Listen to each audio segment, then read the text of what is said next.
college students, just like Steven said with the high school students. Let's show some people respect and be nice. Is asking questions rude?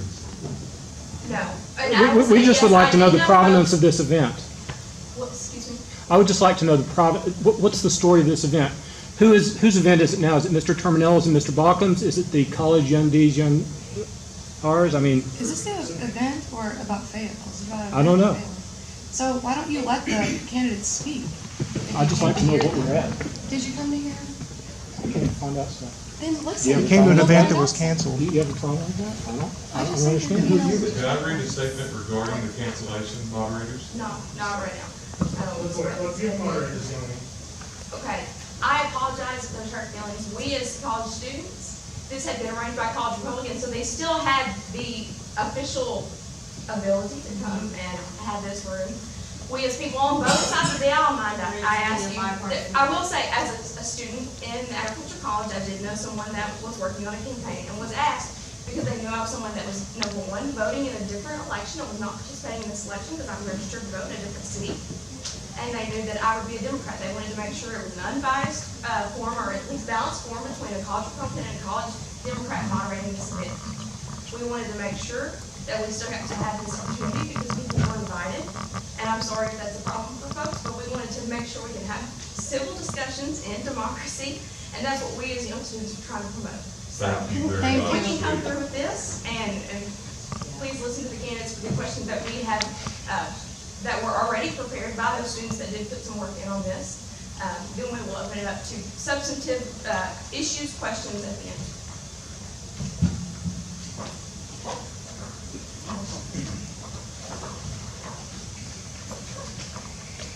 Okay. The first question is, what do you think is the biggest issue Fayetteville is facing that isn't given enough attention? Mr. Terminello. Can we circle back around and have just a few minutes for our opening statements? Yes, Mr. Oh, I'm so sorry. No worries, no worries. Okay. Mr. Baldwin, would you like to go? Go ahead. I'll yield the floor to you, sir. My name is Ron Bachman. I'm running for mayor, and I'm honored to be here. I'm a lifelong resident of Fayetteville. I was educated at Jefferson Elementary, Woodland Junior High School, and graduated from Fayetteville High School just a few years back. We won't say when. And then I also graduated from the University of Arkansas with a degree in business administration, double majors in accounting and finance. I grew up in South Fayetteville. I know what it is to work long hours. I know what it is not to have two pennies to rub together. I have a strong Christian faith. I have a great love for our country and our city.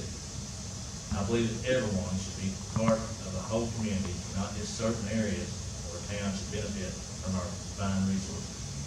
As mayor, I would have an obligation and responsibility to make our entire municipality better, our government open and transparent to everyone, and make sure we efficiently use our taxpayer dollars. Our first responders, fire and police, deserve the best equipment and training to protect our community and themselves, especially in light of all the recent things that have gone on in our country. I'm running on a conservative and fiscally responsible platform. My decision process for all expenditures will require proper and thorough analysis, prioritization, and resourcing. This will require tough decisions. Sometimes those decisions will have to be no. I appreciate the opportunity to be here and look forward to your questions. Good evening. Hello, everyone. My name's Tom Terminello. I just turned 50 this year. I've lived in Fayetteville for the past 46 years. I've been married to my beautiful wife, Monica, of 24 years. God's blessed us with 4 beautiful children. Monica and I have been in business and owners of our businesses here in Fayetteville for some 30 years. Others in my family own manufacturing businesses based here in Fayetteville. We sell products to businesses located throughout the world. So Fayetteville has been and continues to be a big part of my life. It is the city that I love, that I care about, and that I call home.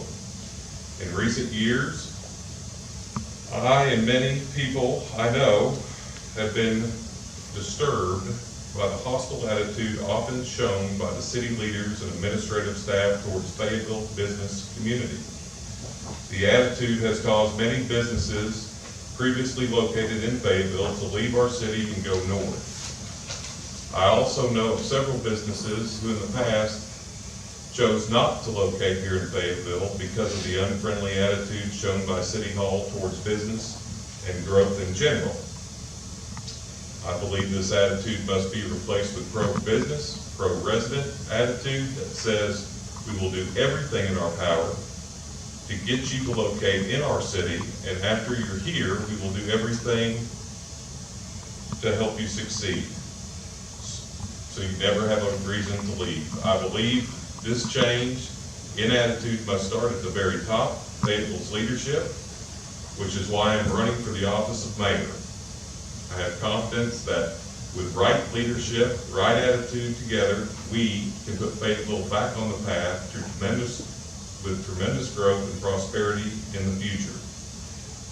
I will need the help and support of many good people to become the next mayor, including those of you present tonight. So thank you for coming. I look forward to our time together this evening.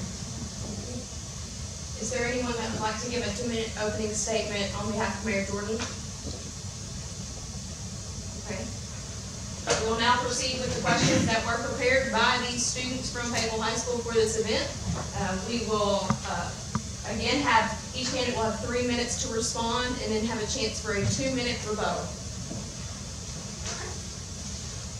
The first question, what do you think is the biggest issue Fayetteville is facing that isn't given enough attention? Mr. Terminal, you can start. Well, I can think of several areas where this is the case. First, the failure to address our critical infrastructure needs, such as a new police facility, parks and recreation facility, and our transportation facility. Second, it is my belief the culture has developed in City Hall, where existing business as well as new business wishing to locate in Fayetteville face an unwelcoming attitude and a lack of responsible cooperation. I believe this attitude has created unnecessary roadblocks for growth, and it must change.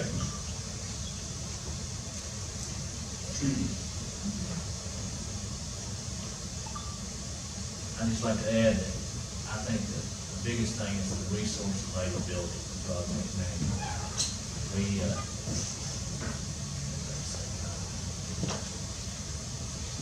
Every decision I've been making for the last several years has benefited a small percentage of our population. It should be a whole municipality, not just for the benefit of a certain few.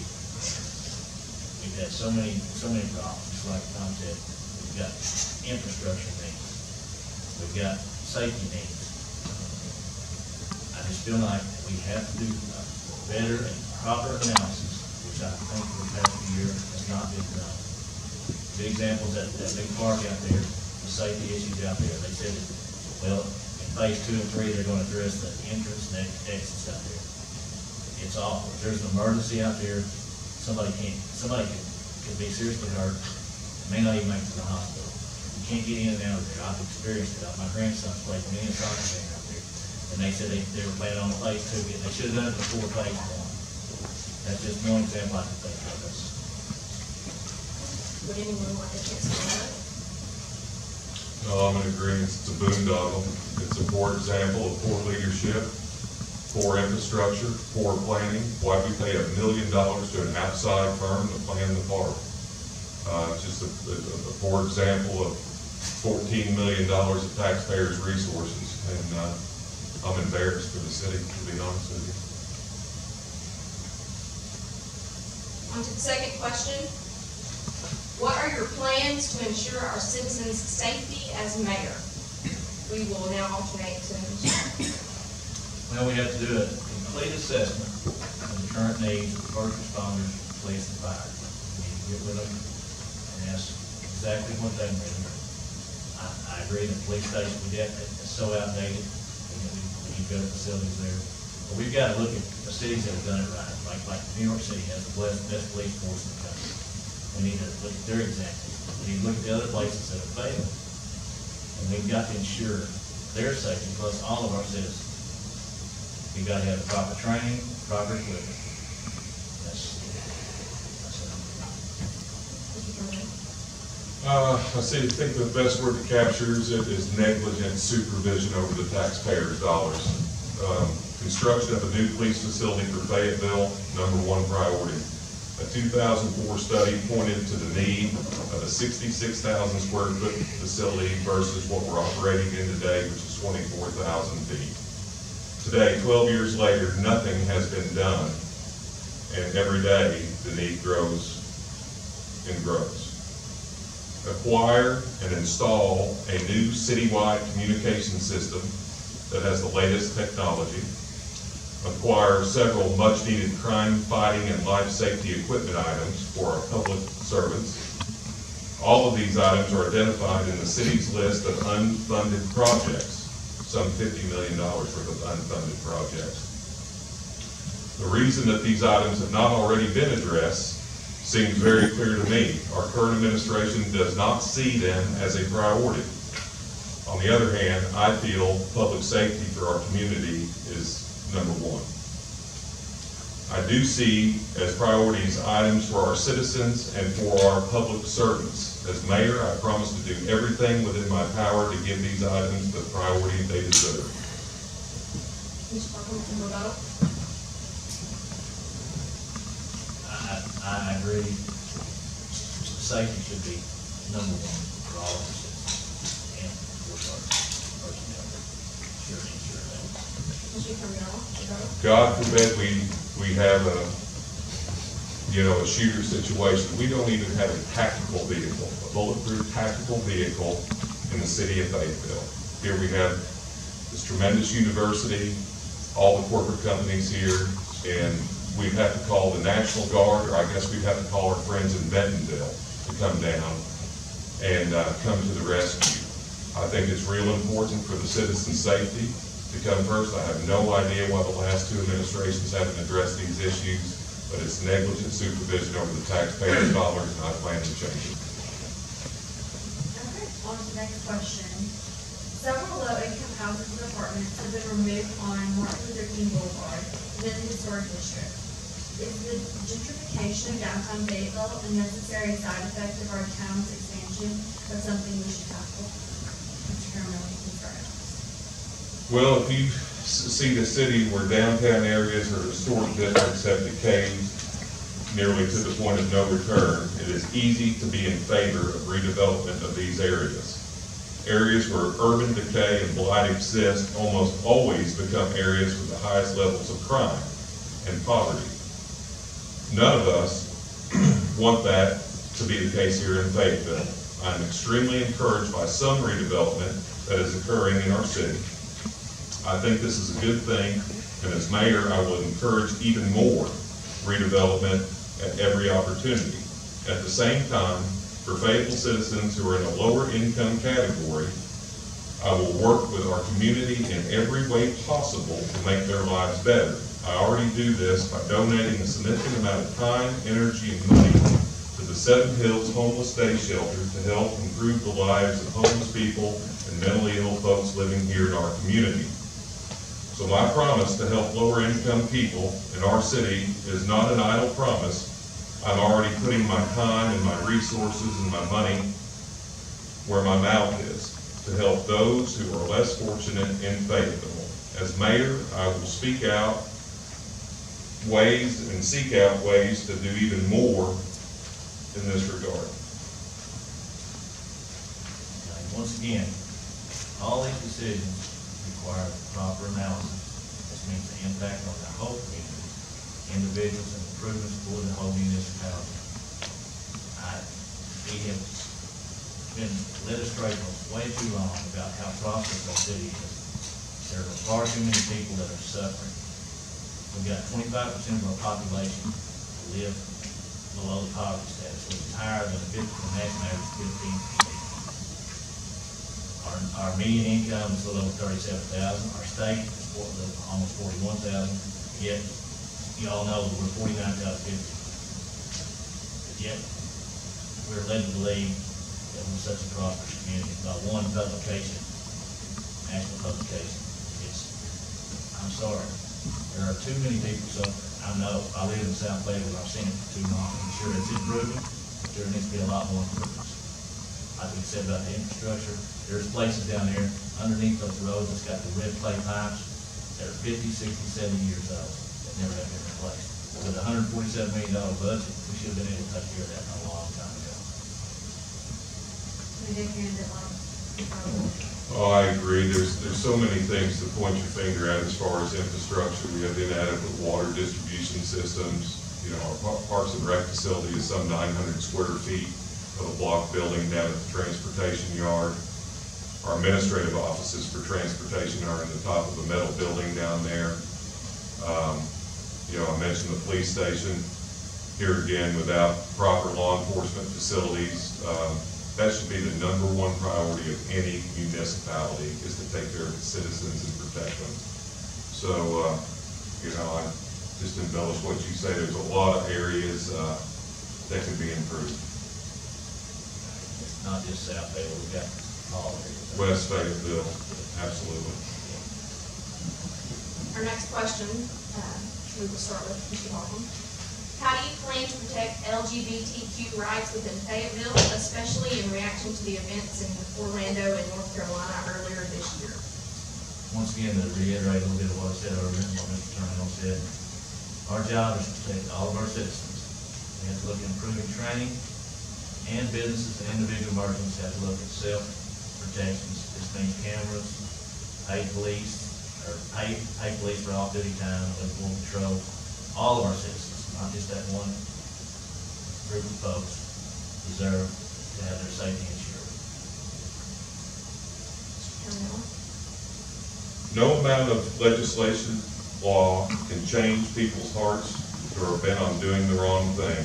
For that reason, I'm not in favor of a lot of new laws and regulations at the city level.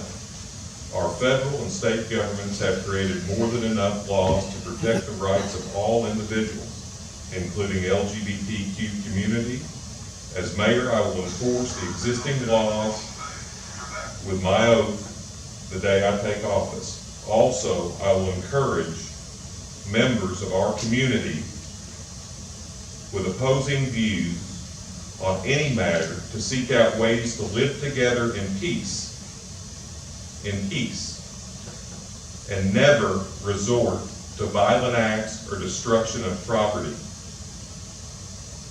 to impose their views or intimidate others. Everybody is equal here in Fayetteville. We've never had an issue with discrimination in the 46 years that I've been here. I resent certain folks for taking this and creating such a divisive issue within our community. I have friends that are gays, I have friends that are lesbians, I have friends that are straight. And I'm not going to tolerate it for 1 minute. Everybody should be treated fairly within the city of Fayetteville and on an equal platform. That's my views. For those? There should be no discrimination. We're all in this journey called life together. Amen. We all have to get along. And like Tom said, we've never had any violent issues here. And I don't think the future think we're going to have. I don't believe we will. We're all. Unless they're self-generated. Exactly. All right, Mr. Terminal, we'll start with you on this next one. Development of the Taco Bell Cantina has been confirmed to start soon on Dixon Street. Should Fayetteville prioritize local businesses or continue with corporate expansion? In short, I'm in favor of progress. I suppose I would love to see an area like Dixon Street remain a place dominated by local businesses that offer food and other items that are unique to Fayetteville. I have to believe that our local business community had every opportunity to develop or redevelop this site that is to be occupied by Taco Bell. For whatever reason, that did not happen, so Taco Bell certainly should have the right to move forward and do their business plan. As mayor and a resident of Fayetteville, I will welcome and support their presence. We should always encourage small and local businesses to be competitive in a large business market. Unfortunately, I worked at Walmart for several years, and of course, they provide a lot for a lot of people, but they have nationwide, they have a lot of small businesses. we've got to keep encouraging our local businesses, but like I said, they have to stay competitive. We have to find ways to do that. And if a certain type of business wants to come in here that we basically don't have, that we don't already have, I'm all in favor of it. Your vote? I don't know what it'd be, Thrive Fayetteville. Let's create a platform where everybody can thrive, not just a few. How do you hope to set precedent for future mayors of Fayetteville? To be the best stewards of taxpayers' dollars that we can possibly be, and not succumb to peer pressure, lobbyists, or any special interest Oh, I want to help Fayetteville to once again become the place to live, shop, dine, and do business here in Northwest Arkansas. I want Fayetteville to once again be a place where there are no unnecessary roadblocks preventing business growth. If we can do these things, we will once again make our city a great place to live and do business, a thriving city that is the envy of all here in Northwest Arkansas. I pledge to use all of my efforts as mayor to achieve these goals.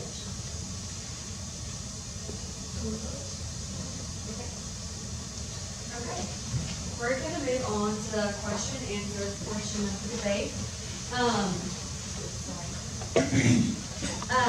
These need to be substantive questions about policy and such. They can be directed toward one candidate or both candidates, and we'll choose people from the audience, and we will step in if it gets out of hand, but, any questions at all? And for this one, it'll be a little bit different. Each candidate will have 2 minutes to answer, and then 1 minute to rebut another person's answer. So, yes. I'd like to know, since you continue to agree with each other, why should I vote for one of you over the other? So you both can answer that. Well, I'm hoping for Ron's endorsement tonight or tomorrow morning.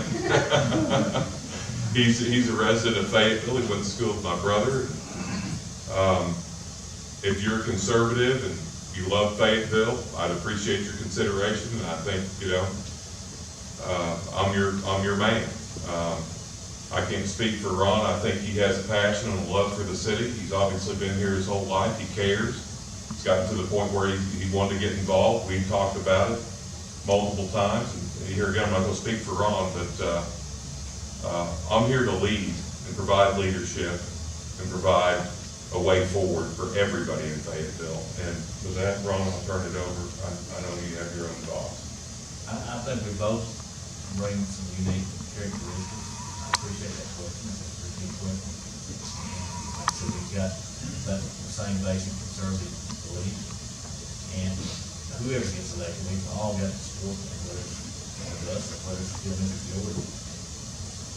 But honestly, there needs to be some fresh ideas. Plus, I represent so many people that are suffering and want that change. And they want term limits.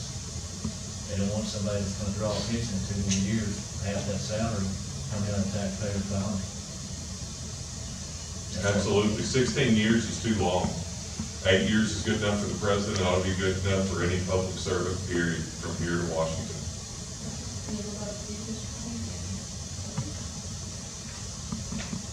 One of Mayor Jordan's early actions as mayor was to enact paid parking on Dixon. Would either of you guys do anything to change that? I've had so many people complain about that. I mean, for years.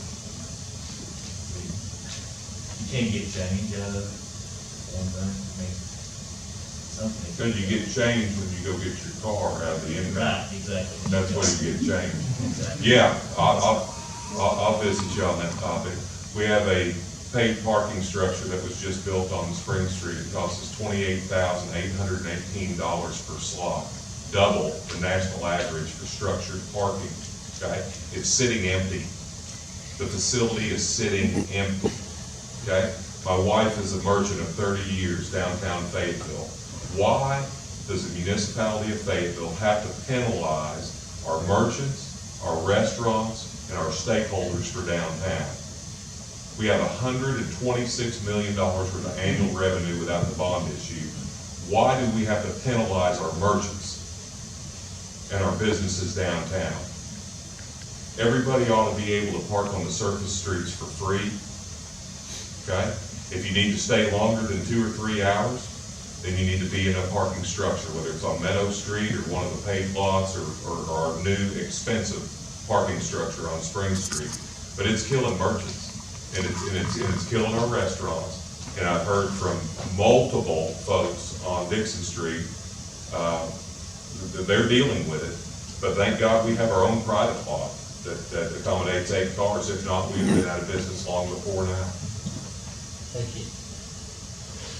Thank you for the question.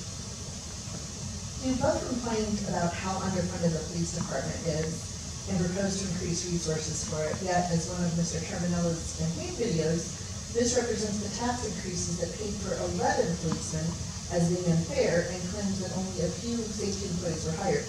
Actually, all of them were hired. How do you justify your claim that the department is underfunded while simultaneously opposing their funding increases? Are you asking me? I'm asking both of you. The police department in Fayetteville's own study in '04 indicated that our department was grossly unfunded for its bricks and mortar. We're operating in a 24,000 square foot facility, and in 2004, our own tax dollars were spent on a study which indicated we needed 66,000 feet. We're 12 years later, and the police department has gone unfunded. Okay? Read the data. It's on the city's website. Read the data, ma'am. We have gone unfunded and unbuilt since 2004. Okay? So, there you have it. I think we can do a better job. How about some crazy person starts, firing off weapons? We don't have a tactical vehicle to put our public servants in to preserve their safety. Yeah, we have real issues. We have issues with communication.